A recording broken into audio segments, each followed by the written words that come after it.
Hello everyone, আমি Soumik. So HSC 24 batch তোমাদের আর 1 মাস পরেই এইচএসসি পরীক্ষা অনুষ্ঠিত হতে যাচ্ছে।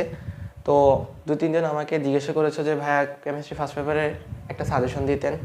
তো সেই জন্য আজকে আমি তোমাদের জন্য কেমিস্ট্রি ফার্স্ট পেপারের একটা সাজেশন নিয়ে এসেছি, যেখানে তুমি মাত্র 14টা টপিক পড়েই তুমি A+ পেতে পারবে। এটা আমার গ্যারান্টি যে তুমি এই যে 14টা টপিক বোর্ডে লেখা আছে, এই 14টা টপিক পড়লেই তুমি ইনশাআল্লাহ কেমিস্ট্রিতে A+ পেয়ে যাবে। সো সেই 14টা টপিক কী কী আমি তোমাদেরকে বিস্তারিত জানাচ্ছি। সো তার আগে তোমরা বোর্ডটা একটা স্ক্রিনশট তুলে নাও, তাহলে তোমরা এটা পরবর্তীতে কাজে লাগবে। সো দেখো, আমি প্রথমে রেখেছি কাকে, আখ থেকে কর্মমুখী রসায়ন। কর্মমুখী রসায়নে আখ থেকে ভিনেগার প্রস্তুতি। সো ভিনেগার প্রস্তুতি জিনিসটা আমি কেন রেখেছি, আখ থেকে ভিনেগার প্রস্তুতিতে তোমাদের একটা প্রশ্ন আসবেই, এবং তোমাদের এই অধ্যায় থেকে মাত্র একটা টপিকই আছে, এবং এই জিনিসটা খুব একটা যে কঠিন তা না, খুব সহজ। জাস্ট 3টা বিক্রিয়া আছে, তোমরা এটাকে লিখে পড়ে ঝাঁঝরা করে ফেলবে, যাতে করে তোমাদের এখান থেকে যদি স্যার প্রশ্ন দেয় তুমি যাতে আটকাও না। কারণ এখান থেকে একমাত্র একটা সহজ প্রশ্ন আসবে যেটাতে তুমি ইজিলি 10 নম্বর সিকিউর করতে পারবে। আর তার পাশাপাশি ফুড প্রিজারভেটিভসের যে নাম আছে, এই নামের পাশাপাশি যে সংকেতগুলো আছে, যেমন TBHQ, BHT, এই সবগুলোকে তুমি MCQ এর জন্য পড়বা। এটা গেল আমাদের কর্মমুখী রসায়ন। এরপর আসো গুণগত রসায়ন।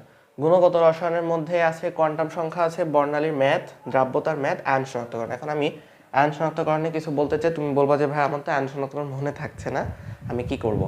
তো আয়ন শনাক্তকরণ ভাই, এই সমস্যা আমারও ছিল, আমারও মনে থাকতো না।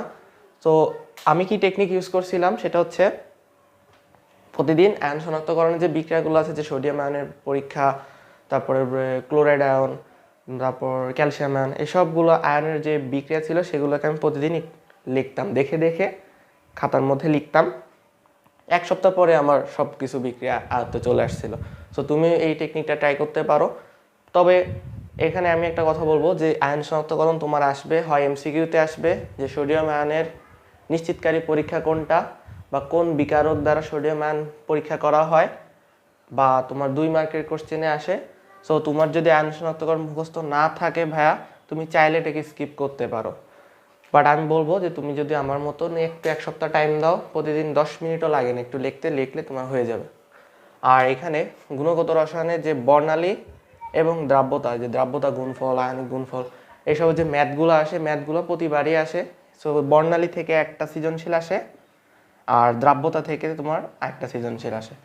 সো অনেক সময় কি হয়, দ্রাব্যতা সৃজনশীলটা হয় শুধু দিয়ে দিবে, বর্ণালী এবং কোয়ান্টাম সংখ্যা 1 করে দেয়, অথবা বর্ণালীটাকে আলাদাভাবে দেয় আর দ্রাব্যতা আর কোয়ান্টাম সংখ্যাকে একসাথে করে দেয়। সো তুমি এই 3টা টপিক যদি পড়ো, অথবা কোয়ান্টাম সংখ্যাটাকে পড়বা সাথে বর্ণালী অথবা দ্রাব্যতা, যে কোনো একটা টপিককে একটু ভালো করে আয়ত্ত করবা, তাহলে দেখবে তোমার এই অধ্যায় হয়ে যাবে। সো এরপরে আসো মৌলের পর্যায়বৃত্ত ধর্ম। মৌলের পর্যায়বৃত্ত ধর্ম যাদের একটু মুখস্থ শক্তি ভালো তারা পড়বা।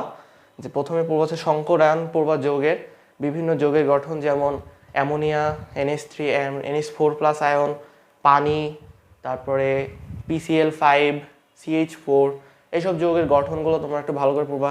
SF6, এবং স্পেশালি এই যে বন্ধন কোণ জিনিসটাকে একটু মুখস্থ রাখবা, কারণ এটা তোমার MCQতেও আসে, প্লাস তোমার পরীক্ষার প্রশ্নতেও জিজ্ঞাসা করে যে বন্ধন কোণের পার্থক্য কেন হয়।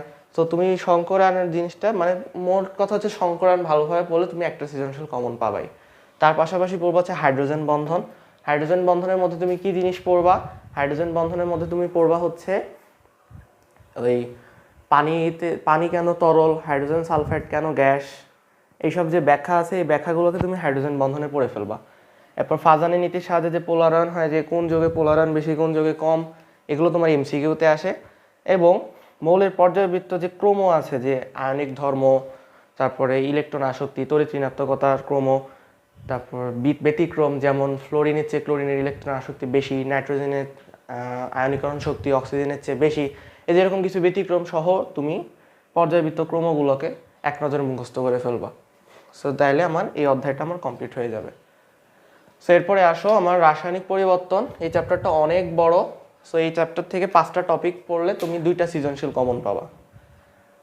নাম্বার 1 হচ্ছে লা-শাতিলের নীতি এবং কেপিকেসির যে ম্যাথগুলো আছে, এইগুলো যদি তুমি ভালো করে করো তাহলে তুমি এখান থেকে একটা সৃজনশীল কমন পাবা। আর বাফার দ্রবণের ক্রিয়া কৌশল, অসলার লৌহকরণ সূত্র, হেন্ডারসন হেসেলবার্গ, এই দুইটা পড়লে তুমি এখান থেকে আরেকটা কমন পাবা। তো এখান থেকে এইভাবে তুমি দুইটা সৃজনশীল কমন পাবা।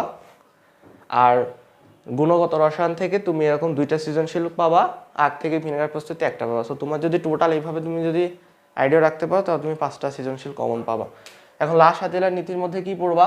লাশ হাতিয়ালার নীতির মধ্যে পড়বা হচ্ছে যে শিল্পক্ষেত্রে কখন আমার চাপ বাড়ালে কি হয়, চাপ কমালে কি হয়, ঘনমাত্রা বাড়ালে কি হবে, ঘনমাত্রা কমালে কি হবে, কিংবা সর্বোচ্চ উৎপাদ পাওয়ার প্রক্রিয়া কি, এগুলো তোমরা একটু পড়লেই এখান থেকে পেয়ে যাবা। আর কেপিক অ্যাসিড রিলেটেড যেসব ম্যাথ আছে, যেমন উভমুখী বিক্রিয়া দিয়ে কেপিক অ্যাসিড যে ম্যাথ দেয়, ওই ম্যাথগুলোকে তোমরা সলভ করবা। সেগুলো করলে তুমি এখান থেকে একটা সৃজনশীল কমন পাবা।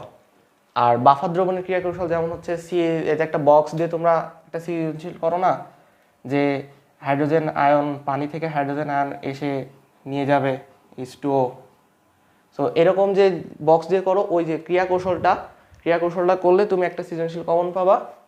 মানে সরি, ক্রিয়া কৌশল আর হচ্ছে অসলার লৌহকরণ সূত্র আর হেন্ডারসন হেসেলবার্গ সমীকরণ সূত্র রিলেটেড যেসব ম্যাথ আছে, যে পিএইচ নির্ণয় করার জন্য কিংবা স্বল্প দ্রবণীয় লবণের ঘনমাত্রা, বিয়োজন মাত্রা, এইসব জিনিসপাতি নির্ণয়ের জন্য, যে K = alpha square C, maybe K = alpha square C, এইসব সূত্রগুলো দিয়ে যে তুমি যে ম্যাথগুলো করো, ওই ম্যাথগুলার তুমি যদি করো তাহলে এখান থেকে তুমি একটা সৃজনশীল কমন পাবে। আর লাস্টলি অ্যাসিড ও ক্ষারের শক্তিক্রম। অ্যাসিড ও ক্ষারের শক্তিক্রম তুমি যদি পড়ো যে কোনটি সবল অ্যাসিড কোনটি দুর্বল অ্যাসিড, এটা থেকে তুমি এমসিকিউ কমন পাবে। তো আমার এই টোটাল যে 14টা টপিক আছে, এই 14টা টপিক পড়লে ইনশাআল্লাহ তুমি কেমিস্ট্রি ফার্স্ট পেপারে A+ পেয়ে যেতে পারবে, এটা আমার গ্যারান্টি। সো তোমরা সবাই ভালো থেকো, পড়ালেখা শুরু করো, সকলের জন্য শুভকামনা। আল্লাহ হাফেজ।